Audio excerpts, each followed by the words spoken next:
আসসালামু আলাইকুম। সবাইকে স্বাগত জানাচ্ছি আমার দেশ স্পেশালে। সঙ্গে আছি তামান্না মিনহাজ।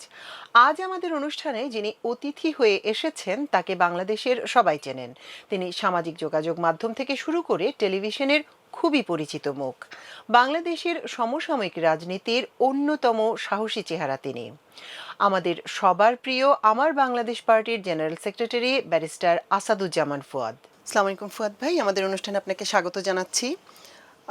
শুরুই যেটা করতে চাই, আপনি সর্বশেষ ফেসবুকে আপনার নির্বাচনের তহবিল ওঠানোর জন্য একটা ইয়ের আহ্বান করেছেন। কেমন সাড়া পাচ্ছেন? ধন্যবাদ।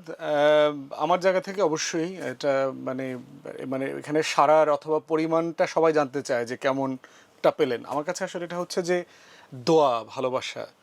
একজন শ্রমিক আপনার তিনি গার্মেন্টসে কাজ করেন, তিনি একটা এসএমএস করেছেন যে আমার কাছে মাত্র 87 টাকা ছিল, পুরো টাকাটা আপনাকে দিয়ে দিলাম। আচ্ছা। এখন প্রশ্ন হচ্ছে ধরেন টাকার অঙ্কটা হয়তো আমার আপনার জন্য কোনো বড় অঙ্ক না, কিন্তু এই অঙ্কটার সাথে যে পরিমাণ ভালোবাসা আসছে, আবেগ যে যেটা পরিমাণ আসছে। দোয়া আসছে, এইটা আমাদেরকে আপ্লুত করেছে প্রচণ্ড রকম। একজন স্টুডেন্ট আছে, সে আপনার একটা এসএমএস করেছে যে আমার কাছে মাত্র 5 টাকা ছিল, ওই 5 টাকা আপনাকে দিয়ে দিয়েছি কারণ হাদি ভাইকের পরে আপনাকে সবচেয়ে বেশি ভালোবাসি। এরপরে হচ্ছে রেফারেন্সগুলো দেখলাম আর কি, যে শত শত মেসেজ আসছে জাস্টিস ফর হাদি রেফারেন্স নাম্বারে, বিকাশে যে রেফারেন্স নাম্বারটা দেওয়া যায় ওখানে শুধু মেসেজ আসছে জাস্টিস ফর হাদি। শুধু এক শর্তে আপনাকে টাকা দিলাম যে হাদিকে ভুলে যাবেন না। তো এই জিনিসগুলো প্রচণ্ড রকম আমাদেরকে আপ্লুত করেছে এবং আমরা যে ভালোবাসা পেয়েছি, যে এই যে হাজার হাজার মানুষ রেসপন্স করেছেন, মিলিয়নস আপনার বিভিন্ন ফোরামে যেগুলো নিউজ হয়েছে অথবা আমার পেজ থেকেও এগুলো মিলিয়নস অফ ভিউ হয়েছে। তো সেই জায়গাগুলো হচ্ছে আমার কাছে টাকার পরিমাণের থেকে অনেক বেশি। এই যে আবেগ, ভালোবাসা, দেশের আজাদির পক্ষের লড়াইতে যে এত মানুষ জড়িত, আমরা যে আসলে একা না, মানে আমরা একা পথ চললেও আসলে আমরা একা না। আমাদের চারপাশে অনেক ভালোবাসার মানুষ আছেন যারা রেগুলার দোয়া করেন, আমাদেরকে দেখেন, আমরা দেশটাকে এগিয়ে নিয়ে যাই, দেশের জন্য লড়াই করি, সেরকম মানুষ আছে। তো আমার কাছে এটা মনে হয়েছে যে এটা টাকার অঙ্কে যতটা না, তার থেকে হচ্ছে এটার অন্য অনেকগুলো অনুষঙ্গ আমাদেরকে প্রচণ্ড রকম আপ্লুত করেছে।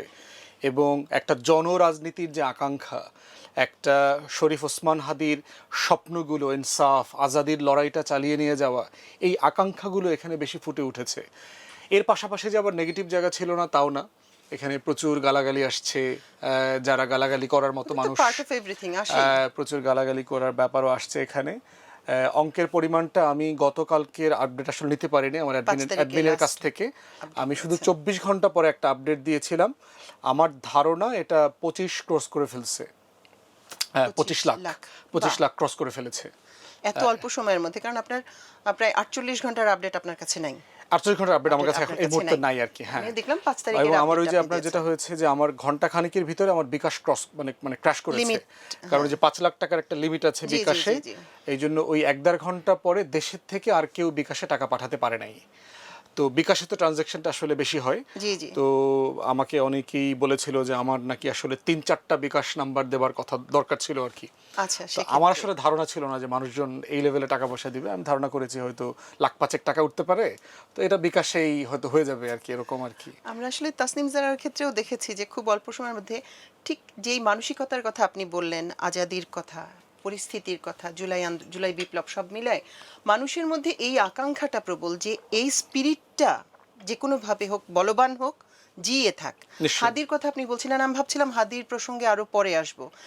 এখন পর্যন্ত হাদির বিচার প্রক্রিয়া যেভাবে গিয়েছে, আপনি কি এই অবস্থাটাতে সন্তুষ্ট?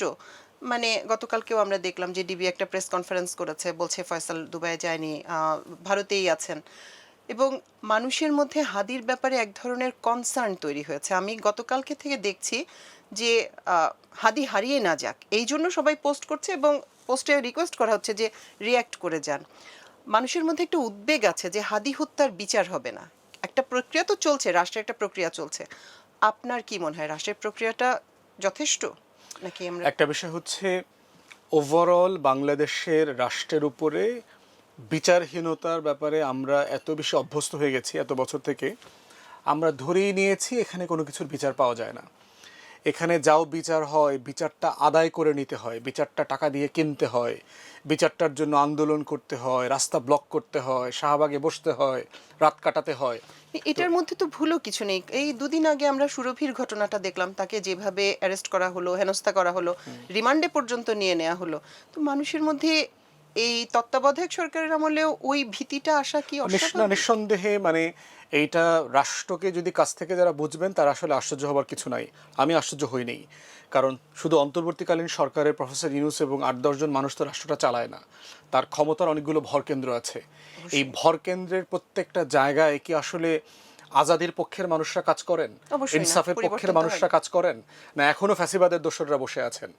দেশের ৭০-৮০% সরকারি কর্মকর্তা কর্মচারী এখনো আওয়ামী লীগের আমলের, যারা গত ১৬-১৭ বছর অত্যন্ত নিষ্ঠার সাথে আওয়ামী ফ্যাসিবাদকে তারা সার্ভ করেছেন, সার্ভ সেবা করে। করেছেন। এবং তারাই দেখবেন সাডেনলি এখন সবাই কিন্তু বিএনপি হয়ে গেছে। এটা এই বিস্ময়কর বিশাল পরিবর্তন, জনগোষ্ঠী হ্যাঁ। মানে মানে আওয়ামী জাতীয়তাবাদী লোক হয়ে গেছে সবাই, এবং সবাই বঞ্চিত। দেখবেন সবাই এসে বলছে তারা আওয়ামী লীগের আমলে নাকি তারা বঞ্চিত ছিল, কিন্তু আওয়ামী লীগের আমলে তার চাকরি হয়েছে, প্রমোশন হয়েছে, পোস্টিং হয়েছে, বোনাস পাইছে, কিন্তু সে বঞ্চিত। তো এই যে প্রক্রিয়াটা রাষ্ট্রের উপর, সেখানে এই হাদিকে যারা ভালোবাসেন, দেশের আজাদিকে যারা ভালোবাসেন, তাদের কনসার্ন হওয়ার মতো যথেষ্ট জায়গা আছে। বাট এটাও আমাদেরকে মাথায় রাখতে হবে যে বিচারিক প্রক্রিয়াটার একটা নিজস্ব গতি আছে। আমি চাইলেই ধরেন ওই শুটারকে আপনি ২৪ ঘন্টার ভিতরে ধরে ফেললেন, ধরে কি পরের দিন বিচার করে ফাঁসি দিয়ে দিবেন? না, না, সেটা তো এটা তো সম্ভব এটা না। তো ওয়ার্ক করে না। না। এই জন্য একটা জুডিশিয়াল প্রসেসকে তার মতো করে চলতেও দিতে হবে। আমাদেরকে জবাবদিহিতার জায়গা ধরে রাখতে হবে, প্রতিবাদ করতে হবে, রাষ্ট্রকে প্রেশার দিতে হবে, সব কিছু মাথায় রাখতে হবে। ইকুয়ালি দেখতে হবে যে রাষ্ট্র আসলে করতে পারতো কিনা, কিন্তু করে নাই। গতি বাড়াইতে পারতো কিন্তু গতি বাড়ায় নাই। আরও বেশি অ্যাক্টিভ হইতে পারতো, অ্যাক্টিভ হচ্ছে না। এই জায়গাগুলোকে আইডেন্টিফাই করে আমাদের লড়াইটা জারি রাখতে হবে।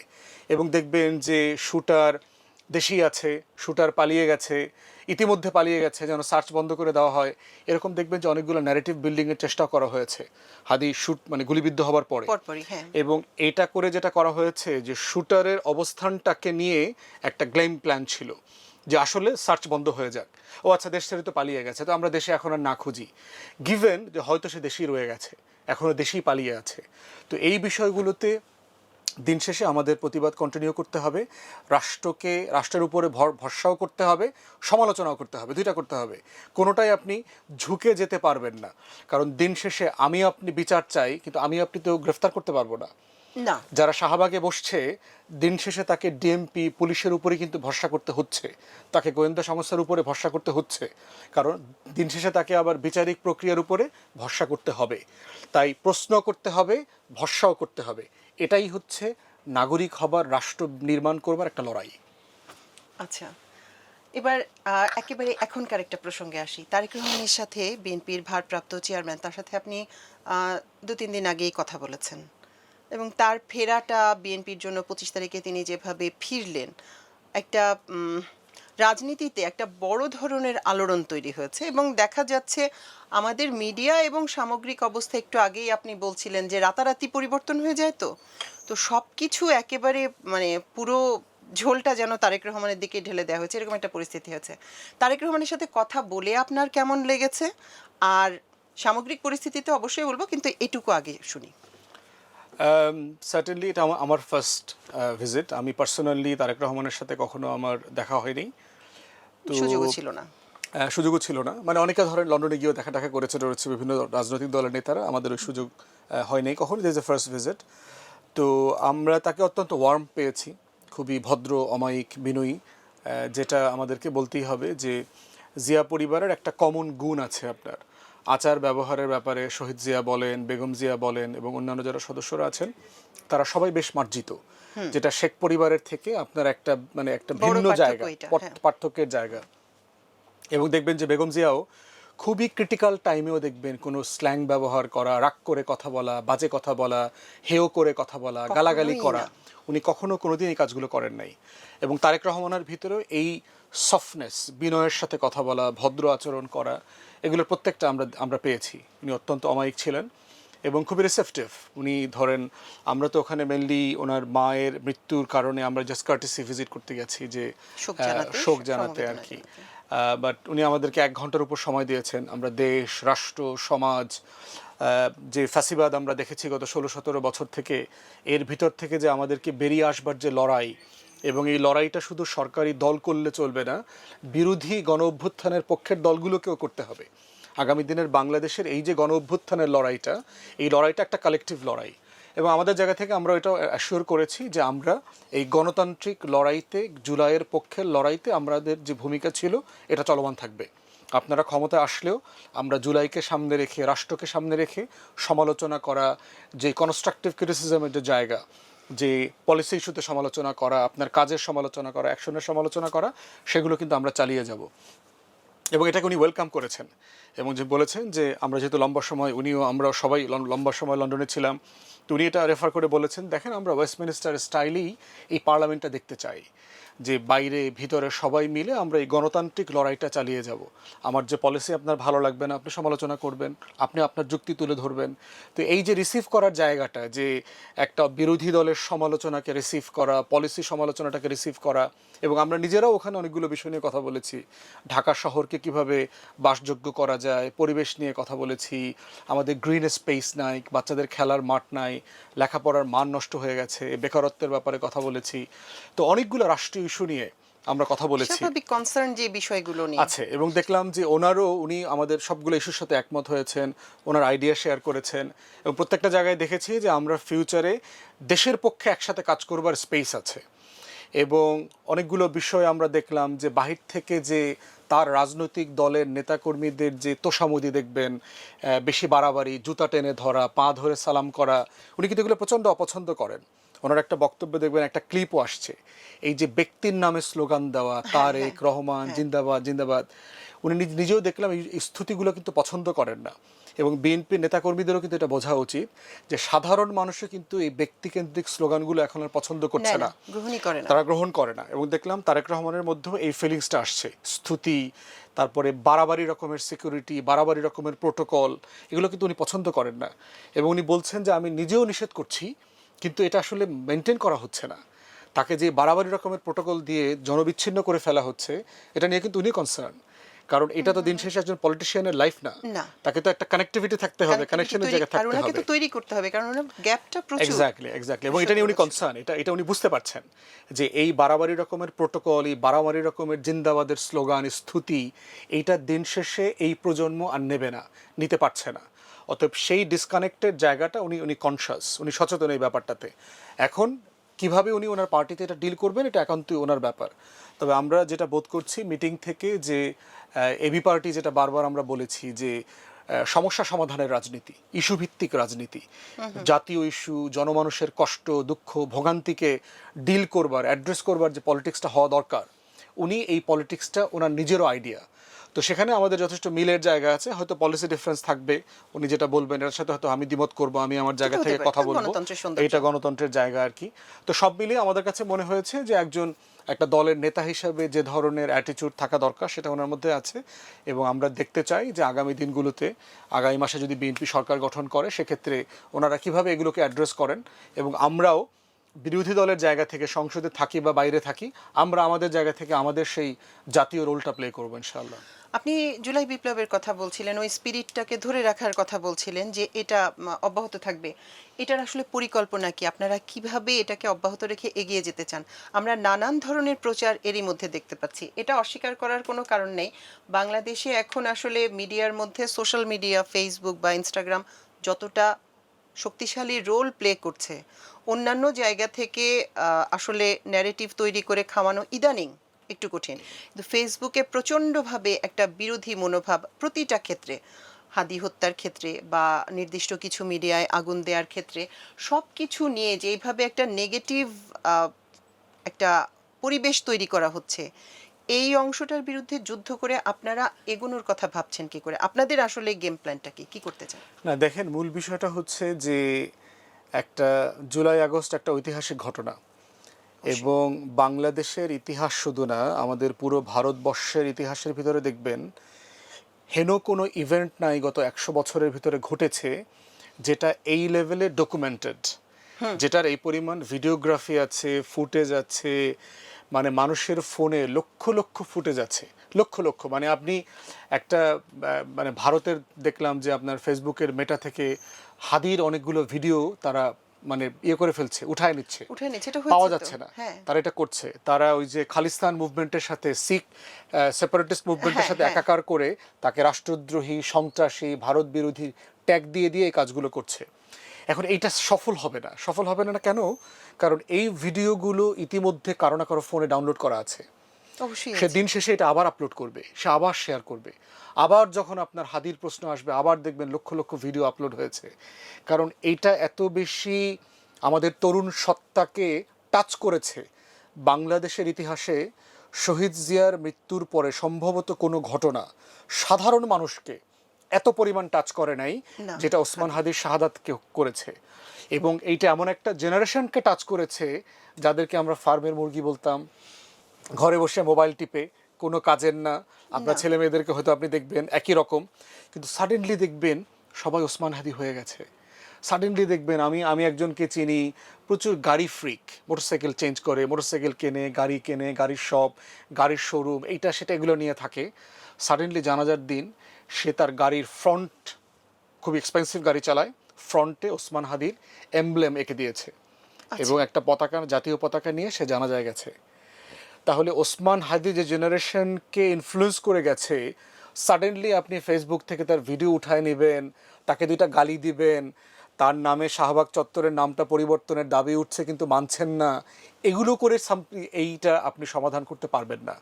এই জন্য দিল্লিকে, মেটাকে বুঝতে হবে এই লড়াইটা মস্তিষ্কের লড়াই, মনস্তত্ত্বের লড়াই, এবং এই লড়াইটা হৃদয়ের ভিতরে চলে গেছে। সাডেনলি আপনি কোনো ইভেন্ট দিয়ে এই ইভেন্ট ঘটাবেন আর ওই ইভেন্টটাকে ভুলায় দিবেন, ওই জায়গাতে বাংলাদেশের ইয়াং জেনারেশন এখন নাই। তারা দেখবেন তারা পলিটিক্যাল দল করে না কিন্তু হাদিকে পছন্দ করে, কোনোদিন ভোট দেয় নাই, হাদিকে পছন্দ করে, নামাজ রোজা পড়ে না অথবা ধরেন ধর্মবিশ্বাস করে না কিন্তু হাদিকে পছন্দ করে, তারা ইনকিলাব সেন্টারকে পছন্দ করে, তারা ভারতে চিকিৎসার জন্য যায় কিন্তু হাদির জন্য আবার তারা টাকাও দেয়। তাহলে চিন্তা করে দেখেন, এই যে মনস্তত্ত্বের জেনারেশন, এই জেনারেশনটাই হচ্ছে হাদিকে বাঁচায় রাখবে, এই জেনারেশনটা হচ্ছে ইনসাফের বাংলাদেশ, আজাদির বাংলাদেশকে বাঁচায় রাখবে। এবং এই লড়াইটা আপনার নিজ দায়িত্বে অর্গানিকলি জীবিত থাকবে।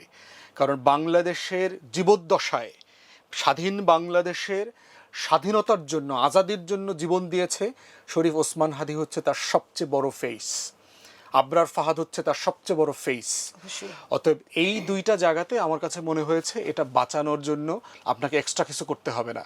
লক্ষ লক্ষ তরুণ এটাকে ধারণ করে বেঁচে আছে। আপনি গ্রামে গঞ্জে যাবেন, আমার গ্রামে গিয়ে দেখি স্কুলে তারা গ্রাফিটি এঁকে দিয়েছে, একদম গ্রামের একটা স্কুলে হাদির একটা গ্রাফিটি এঁকে দিয়েছে।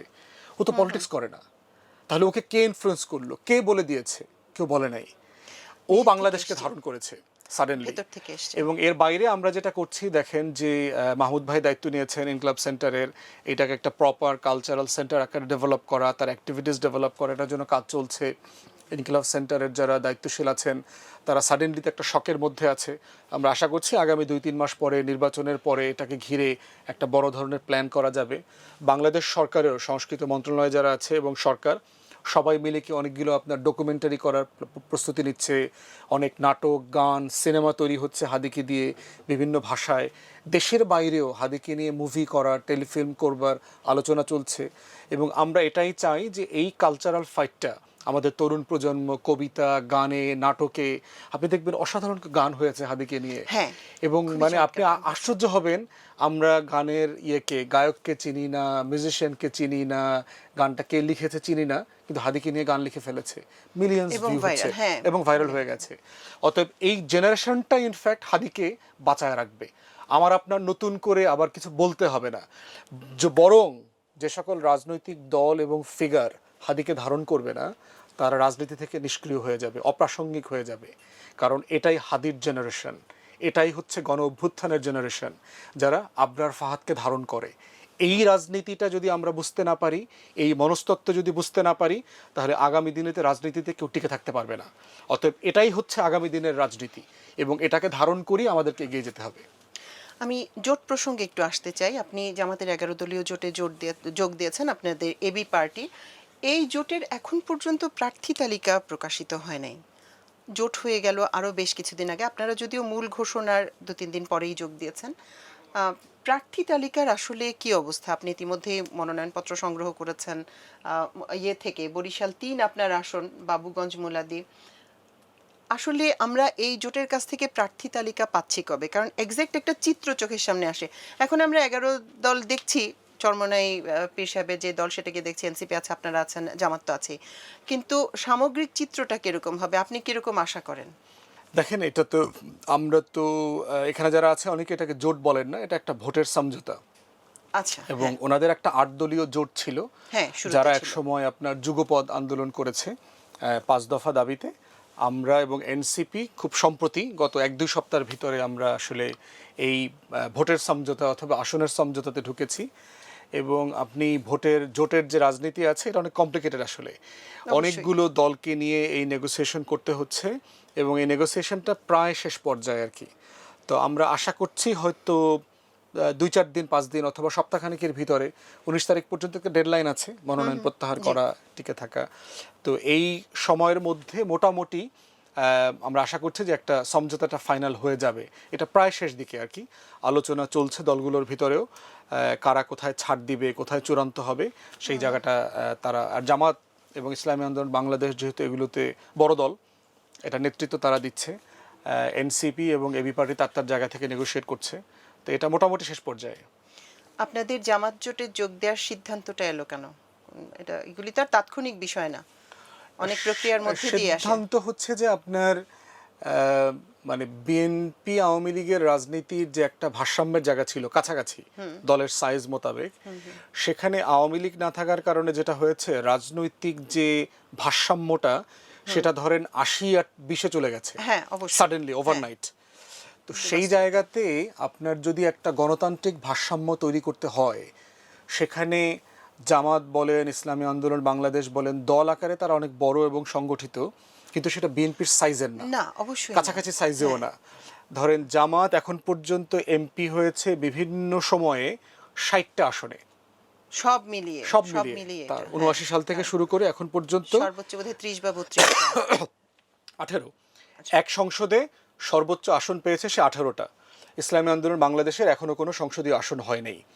তাহলে ধরেন এই রকম একটা দলের সাইজে যে বিএনপি ধরেন অনেক বেশি আসন পাওয়া মানুষ আর মানুষের দল, তো সেখানে এই ভারসাম্যটাকে কোনোভাবে তো কমাইতে হবে দেশের স্বার্থে। তা না হলে যেটা হবে যে একটা গণতান্ত্রিক স্বৈরাচারিতা তৈরি হতে পারে।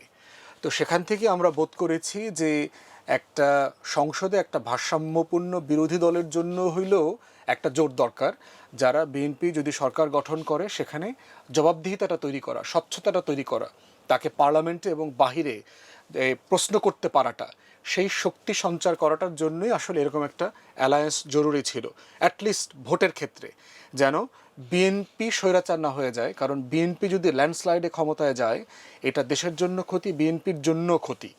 হিস্টোরিক্যালি যে কোনো ল্যান্ডস্লাইড গভর্নমেন্ট ইউজুয়ালি ফেল করে সাধারণত। হ্যাঁ, আমরা আগে দেখেছি, আমাদের ইতিহাসে এর আগে দেখেছি, বিএনপির জোটের কথাও দেখেছি, আওয়ামী লীগের জোটও আমরা দেখেছি। অতএব সেই জায়গাতে আমরা ইন প্রিন্সিপাল বোধ করেছি যে একটা শক্তিশালী বিরোধী দল দরকার, যারা যদি ন্যূনতম 100+ অথবা কাছাকাছি আসন থাকে, তাহলে একটা সরকারি দলকে যে লেভেলের জবাবদিহিতার মধ্যে রাখা দরকার, নিয়ন্ত্রণ করা দরকার, পার্লামেন্টারি সিস্টেমের মধ্য দিয়ে সেটা করা সম্ভব। এবং সেইটা একক দল আকারে কোনো দল নাই যে এটা করতে পারবে। অতএব একটা কালেকটিভ ফোরাম দরকার, যে প্রসেসের মধ্য দিয়ে এই জবাবদিহিতাটা আমরা পার্লামেন্টে তৈরি করতে পারবো। তার মানে বিষয়টা হচ্ছে যে আপনি এটা মেনে নিয়েই এগোচ্ছেন, মূলত আপনাদের জোট বা ভোটের সমঝোতা যেটাই বলেন না কেন, এটা আসলে বিরোধী দলেই বসবে, সেখান থেকে বিএনপিকে একটা জবাবদিহিতার মধ্যে রাখার জন্যই চেষ্টাটা। মানে এখন পর্যন্ত বাস্তবতাটা তাই আর কি। সকল জরিপকেও যদি ধরেন, বিএনপি এখন পর্যন্ত যত কম মার্জিনই থাকুক না কেন জামাতের সাথে, বিএনপি এখনো টপ দল, এই ব্যাপারে কোনো সন্দেহ নাই। আমি মিডিয়া প্রসঙ্গে যেতে চাই। এটা আসলে মানে আমি নিজেও বহুদিন থেকে মিডিয়াতে, নিজের জন্যই খারাপ লাগে যে কি কাজ করছি আমরা। 2005 পর্যন্ত মিডিয়ার আচরণ একরকম দেখে আসছি, 1/11-এর পর থেকে মিডিয়াকে আরেকভাবে দেখে আসছি। গত 15 বছরে মিডিয়াকে যে পরিস্থিতিতে দেখলাম এবং গত 2 সপ্তাহে মিডিয়াকে যা দেখছি, এটা আসলে একটার সাথে আরেকটা এত বেশি বিপরীতমুখী, একেবারেই মেলানো যায় না। এই পরিস্থিতিটাকে আপনি বিবেচনা করেন কিভাবে? মানে মিডিয়াকে আপনি বলছেন আপনি স্বাধীনতা দিবেন, বাক স্বাধীনতা প্রয়োজন। কিন্তু গত ২ সপ্তাহে যেটা হয়েছে এটা তো কারো হস্তক্ষেপের কারণে, কারো ভীতি প্রদর্শনের কারণে হয় নাই। এই যে রিভার্স একটা অবস্থা হয়ে গেল, ১৫ বছর একটা ছিল, গত ১৫ মাস একরকম ছিল। গত ২ সপ্তাহে মিডিয়ার অবস্থা দেখলে নিজেরই বিস্ময় লাগে যে এটা কি দেখতে পাচ্ছি। এগুলোকে আপনারা ফেস করবেন কেমন করে? আপনি স্বাধীনতা দিতে চাচ্ছেন, মিডিয়া স্বাধীনতা নিতে চাচ্ছে না, তাদের মতো এক ধরনের ন্যারেটিভ তৈরি করছে। আপনারা এটাকে কিভাবে দেখছেন? এবং আপনার সাথে আরেকটু অ্যাড করি, সেটা হচ্ছে যে আমরা বিটিভির স্বায়ত্তশাসন নিয়ে কমিশনের কথা বলেছি। বিটিভির কর্মকর্তা কর্মচারীরা তারা হচ্ছে সমাবেশ করে বলেছে তারা স্বায়ত্তশাসন চায় না। চায় না। মানে এটা হচ্ছে যে আপনার ওই যে সার্কাসে যেই ঘোড়া এবং হাতিগুলোকে শিকল পরায় রাখা হয়, এদেরকে যদি আপনি শিকল নাও পরান, বহু বছর পরে যেটা হয় সে আর নড়ে না, কারণ সে তো মনস্তত্ত্বে তার এই দাসত্ব মেনে নিয়েছে। তো আমাদের এই ফ্যাসিবাদের যেটা আপনার কনসিকুয়েন্স সেটা হচ্ছে যে মনস্তত্ত্বে আমরা দাসত্বকে মেনে নিয়েছি। আজাদি কিন্তু একটা মানসিক অবস্থা। আপনি স্বাধীন কিনা, আপনার চেতনায় আপনি মর্যাদাবান কিনা, আপনার ব্যক্তিত্ব নিয়ে আপনি চলছেন কিনা, আপনি না খেয়ে থেকেও আপনাকে বিক্রি করে দেবেন কিনা, এই প্রশ্নটা একান্তই আপনার প্রশ্ন, ব্যক্তির প্রশ্ন। তো সেই জায়গাতে আমরা দেখেছি যে বাংলাদেশের গণমাধ্যম ওই শিকল পরা দাসত্বের শৃঙ্খলের যে মানসিকতা সেখান থেকে বেরিয়ে আসতে পারে নাই বলেই তারা আমার দেশের মতো আজাদির পক্ষে দাঁড়াইতে পারে না। তারা আমার দেশের মাহমুদুর রহমানের মতো আপনার লড়াই করতে পারে না, দেশের জন্য, দেশের পক্ষে লড়াই করতে পারে না। তারা অন্য দেশের পক্ষে ইনায়ে বিনায়ে কথা বলে, কলাম লেখে, রিপোর্ট করে, কেন এরকম সুশীল কুসুম কুসুম সম্পর্ক আমাদের রাখা দরকার, এগুলো তারা জাস্টিফাই করবার চেষ্টা করে। এবং এইটার একটা ট্রমাও আছে, ট্রমা সাইড আছে। হয়তো আপনি একসময় মানতেন না, প্রতিবাদ করেছেন হাউজে, কিন্তু চাকরি চলে গেছে। হ্যাঁ। এখন একজন সাংবাদিকের বয়স ৪৫ হয়ে গেছে, ৫০ হয়ে গেছে, এখন তার আর প্রতিবাদ করা, লড়াই করার জায়গা নাই। ফ্যামিলি হয়ে গেছে, ছেলেমেয়েরা বড় হয়ে গেছে। এখন সে বাস্তবতার কারণেই তার এই দাসত্বটাকে তার একটা অনিবার্য বাস্তবতা হিসেবে মেনে নিয়েছে। এবং সেই জায়গাটাও আপনি একদম ওভারনাইট পরিবর্তন করতে পারবেন না, কারণ একটা ২০ বছরের প্রতিবাদী তরুণকে দিয়ে ৫০ বছরের ওই অভিজ্ঞ সাংবাদিককে আপনি রিপ্লেস করতে পারবেন না। না, এটা সম্ভব না। তো সেই ট্রমাটার ভিতরে, সেই ডিলেমার ভিতরে কিন্তু হাউসগুলো আছে। অতএব এখানে সমস্যাগুলো অনেক জায়গায়। এরপরে মালিকানার প্রশ্ন আছে। বাংলাদেশে প্রত্যেকটা মিডিয়া হাউস অলমোস্ট কোনো না কোনো কর্পোরেট, ক্রিমিনাল কর্পোরেট যে গ্যাং আছে, কারো না কারো মালিকানাধীন আছে। অতএব এই গ্যাংরা যেটা করে সেটা হচ্ছে কোনো গণমাধ্যমকে দাঁড়াতে দেয় না, স্বাধীন হইতে দেয় না, সমালোচনা করতে শেখায় না, তার টুটি চেপে ধরে, এর পক্ষে লেখা যাবে না, ওর বিপক্ষে বেশি করে লিখতে হবে, এই ধরনের এডিটোরিয়াল জায়গা তারা স্পেস করে নেয়। এই জন্য যখন মিডিয়া কমিশন রিপোর্ট দিয়েছে আমরা এই কথাগুলো বলেছি যে বাংলাদেশে গণমাধ্যমকে কর্পোরেট মালিকানা থেকে বের করে নিয়ে আসতেই হবে।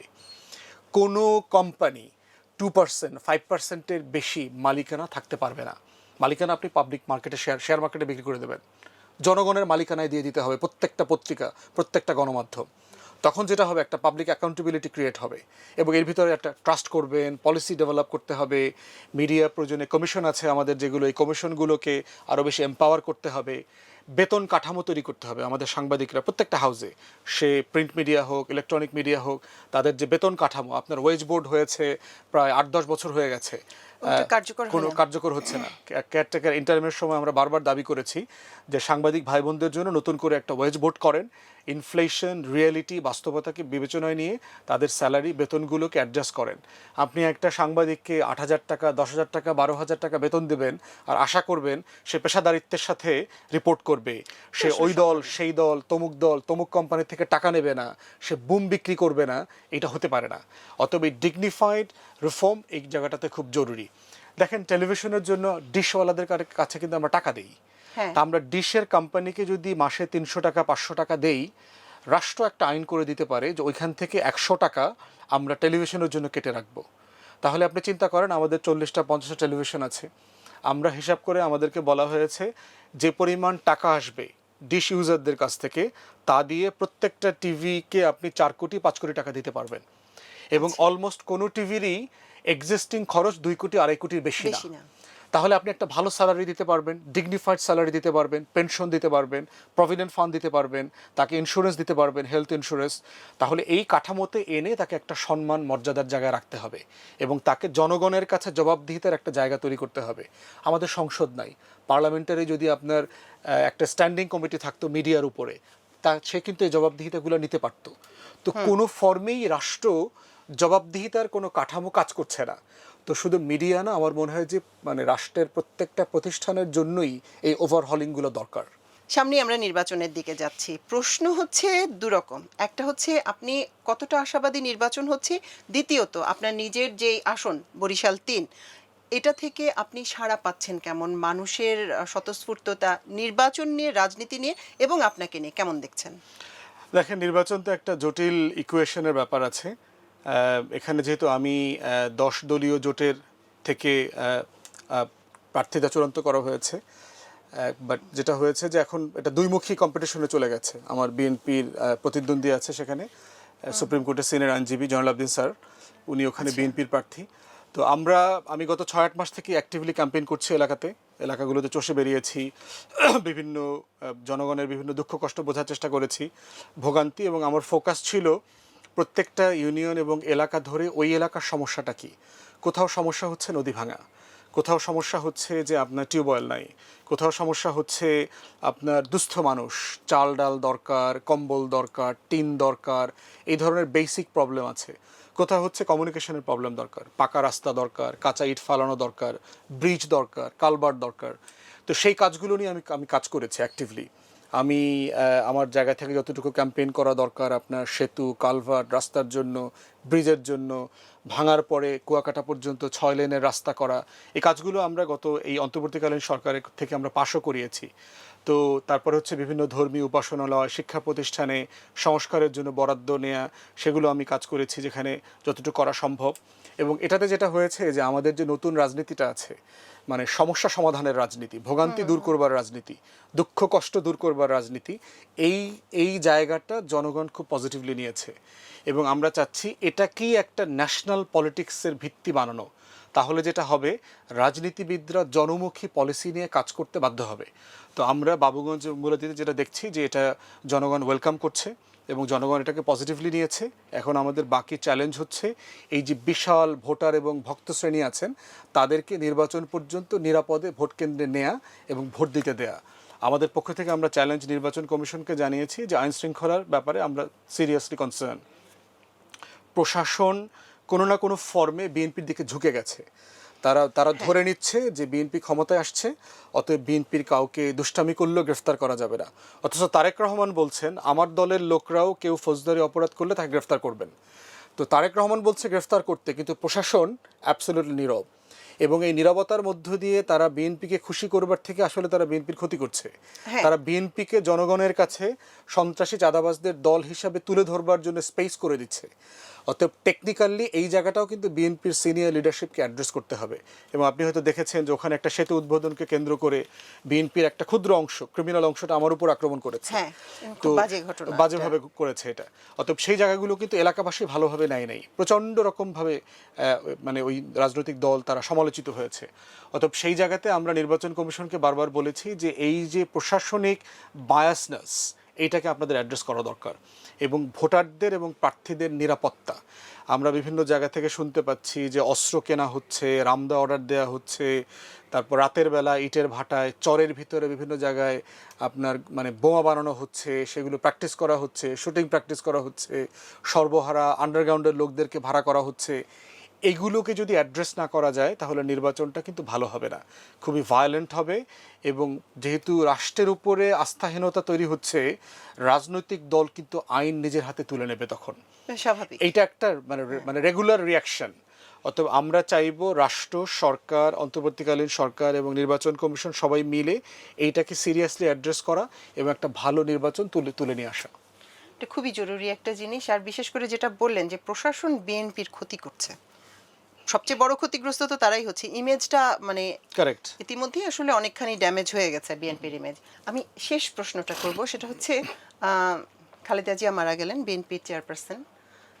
তারপরে আমরা দেখলাম ভারতের পররাষ্ট্রমন্ত্রী জয়শঙ্কর আসলেন, কন্ডোলেন্স জানালেন, একদম খুবই ভালো জেস্চার, দেখতেই ভালো লাগে, শুনতেও ভালো লাগে।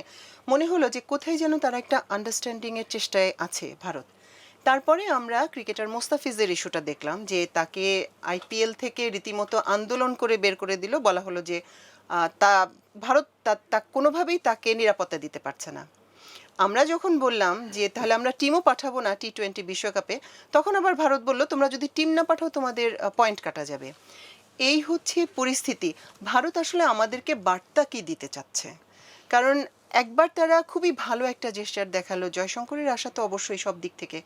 তারপরে আবার তারা মোস্তাফিজকে নিয়ে এমন একটা ইস্যু তৈরি করে ফেললো যে মন থেকে এক ধরনের নেগেটিভ চিন্তা আসে, ঘৃণা আসে, মনে হয় যে প্রতিবাদ করি, রুখে দাঁড়াই। এটা আসলে ভারত আমাদের কি বার্তা দিতে চাচ্ছে? মিক্স তো। আমার আমার মনে হয়েছে যে আসলে আমরা যদি আমাদের সাথে ভারতের সম্পর্কের খতিয়ানটা দেখি, গত 54 বছরের খতিয়ানটা এমনই। ভারত কোনোদিন আমাদের সাথে বন্ধুপ্রতিম আচরণ করে নাই। সেটা আপনার সীমান্তে হত্যাকাণ্ডের কথা বলেন, অভিন্ন নদীর পানির হিস্যা দেবার কথা বলেন, বাণিজ্য বৈষম্যের কথা বলেন, বাংলাদেশের রাজনীতি নির্বাচনে ইন্টারফেয়ারেন্সের কথা বলেন, আওয়ামী লীগের মতো একটা একটা গ্যাং এবং জাতীয় পার্টির মতো একটা বি টিমকে পোষার কথা বলেন। প্রতিটা প্রশ্নে দেখবেন যে সে আমার স্বার্থের বিপক্ষে দাঁড়িয়েছিল, প্রত্যেকটা সময় সে দাঁড়িয়েছে। সো হিস্টোরিক্যালি আমাদের এই জুলাই জেনারেশনকে বুঝতে হবে যে this is how India looks like. যে সে আমার এনিমি স্টেট, সে আমার শত্রু রাষ্ট্র, সে আমার চারপাশে সীমান্ত ঘিরে আছে। এটাকে কেন্দ্র করেই কিভাবে আমি একটা ওয়ার্কিং রিলেশনশিপ তার ব্যাপারে রাখতে পারি। ভারতের সভরেন্টি, ভারতের অখণ্ডতা, ভারতের সীমান্ত, ভারতের প্রত্যেকটা জিনিসের প্রতি আমাদের শ্রদ্ধা আছে এবং আমরা অ্যাবসলিউটলি জাতিসংঘের সদস্য হিসাবে এটার ব্যাপারে শ্রদ্ধাশীল। কিন্তু প্রশ্ন অশ্রদ্ধা হচ্ছে, প্রদর্শন করা হয় নাই কখনোই। এক্স্যাক্টলি, throughout the বাংলাদেশের time। পক্ষ থেকে কখনোই করা হয়নি। কখনোই করা হয়নি। বাট আমাদের স্বার্থের প্রশ্নে আমরা কম্প্রোমাইজ করব না এবং দিল্লিকে এটা বোঝা দরকার, those days of subservient relationship is over. অধীনতামূলক সম্পর্কের দিন ওভার। আমরা সম্মানজনক সম্পর্ক চাই এবং সেটা কান্ট্রি টু কান্ট্রি চাই, সেটা পিপল টু পিপল চাই, সেটা কোনোভাবেই দিল্লির সাউথ ব্লকের সিদ্ধান্ত মোতাবেক হবে না। অতএব সেই জায়গায় জয়শঙ্কর যেটা করেছেন এটা একটা কৃত্রিম জেস্চার ছিল এবং এটা আগে পরের সম্পর্ক দিয়ে বোঝা গেছে। ওসমান হাদিকে সন্ত্রাসী আখ্যা দেয়া, তার ভিডিও নামিয়ে ফেলবার জন্য মেটাকে বলা, আবার ইকুয়ালি ভিজিটের পরে মুস্তাফিজকে নিয়ে যে আচরণটা করা হয়েছে। এবং মাথায় রাখবেন ইন্ডিয়ান যে ক্রিকেট কাউন্সিল আছে, বোর্ড, এইটার দায়িত্বে হচ্ছে স্বরাষ্ট্রমন্ত্রী অমিত শাহের ছেলে। অতএব প্রশ্ন হচ্ছে এরকম একটা ঘটনা ঘটছে, মানে সরকার কিছুই জানে না, তার ক্রিকেট বোর্ড এত স্বাধীন, মানে ভারত রাষ্ট্রের থেকেও ক্রিকেট বোর্ড স্বাধীন, সে স্বাধীনভাবে এই সিদ্ধান্ত নিয়েছে। এইরকম একটা বোকার স্বর্গে বাস করবার জমানাতে আমরা বাস করি না। অতএব আমরা বারবার ভারতকে বলেছি, গত 16-17 বছরের আপনাদের যে ফরেন পলিসি ডিজাস্টার হয়েছে, আপনাদের লেসন লার্ন করা দরকার। যে আপনারা এক ঝুড়িতে সব ডিম রেখে কি বিপদে পড়েছেন, এখনও যদি সেটা না শেখেন, তাহলে আগামী দিনে যে ঝুড়িতে ডিম রাখার চেষ্টা করছেন সেই ঝুড়িটাও কিন্তু ফেটে যাবে। দিন শেষে সম্পর্কটা মানুষের সাথে হতে হবে, সম্মানজনক হতে হবে। এবং আপনি আমার সীমান্তকে রেসপেক্ট করতে পারছেন না, আপনি আমার নাগরিককে রেসপেক্ট করতে পারছেন না, আপনি আমার ক্রিকেটার, ক্রিকেট বোর্ড, কোনো প্লেয়ারের মানে সেফটি সিকিউরিটি দিতে পারবেন না, সেটা কোনোভাবে গ্রহণযোগ্য না। আইসিসি সিদ্ধান্ত নিয়েছে, আমরা জানি আইসিসিও হেভিলি ইন্ডিয়ান ডিপেন্ডেন্সি আছে। এটা বরাবরই ইন্ডিয়া এবং অস্ট্রেলিয়া দুইটা দেশ মিলে মূলত এটার পলিটিক্সটা নিয়ন্ত্রণ করে এবং ইন্ডিয়ান যে অ্যাডভার্টাইজমেন্ট মার্কেট আছে এটার উপর তারা প্রচণ্ড রকম নির্ভরশীল। তো এই জন্য বিসিবির সিদ্ধান্তকে আমরা স্বাগত জানাই, অন্তর্বর্তীকালীন সরকার যে সিদ্ধান্ত নিয়েছে এটাকে স্বাগত জানাই। শুধু আইপিএল না, প্রয়োজনে ইন্ডিয়ান যত ডিশের চ্যানেল আছে এখানে, স্টার জলসা থেকে শুরু করে যত থার্ড ক্লাস ফোর্থ ক্লাস চ্যানেলগুলো আছে, এগুলো বন্ধ করে দেওয়া দরকার। এগুলো বাংলাদেশে চলবে না এবং ওইগুলোতে কিন্তু বাংলাদেশের কোম্পানিগুলো বিজ্ঞাপনও দেয়। অতএব সেই জায়গাতে হাজার হাজার কোটি টাকার ব্যবসা বাণিজ্য বন্ধ করে দেওয়া দরকার। এই রকম একটা সম্মানজনক রেসিপ্রোসিটি দেখাইতে না পারলে ভারতের শিক্ষা হবে না। এই জন্য আমরা বারবার বলছি, আমরা জনগণ থেকে জনগণের সম্পর্কটা চাই, সম্মানজনক সম্পর্ক চাই, কিন্তু সেটা একমুখী হতে পারবে না। এটা আপনাদের তরফ থেকে প্রমাণ করতে হবে যে আপনারাও আসলে সম্মানজনক সম্পর্ক চান। কিন্তু আপনাদের আচরণ বারবার প্রমাণ করেছে যে আসলে বাংলাদেশকে, বাংলাদেশিদেরকে, বাংলাদেশের মানুষকে আপনার ন্যূনতম কোনো সম্মান দেখাচ্ছেন না। এটা দুঃখজনক। ফদ ভাই, আপনাকে অসংখ্য ধন্যবাদ, আমাদের অনেকটা সময় দিলেন। ধন্যবাদ। নিশ্চয়ই আমরা আবার বসবো। অনেক ধরনের আলোচনা শুনলাম আমরা, দিন শেষে সবই শুধু নিরাশার গল্প না হয়তো। এতক্ষণ সঙ্গে থাকার জন্য অশেষ কৃতজ্ঞতা। আল্লাহ হাফেজ।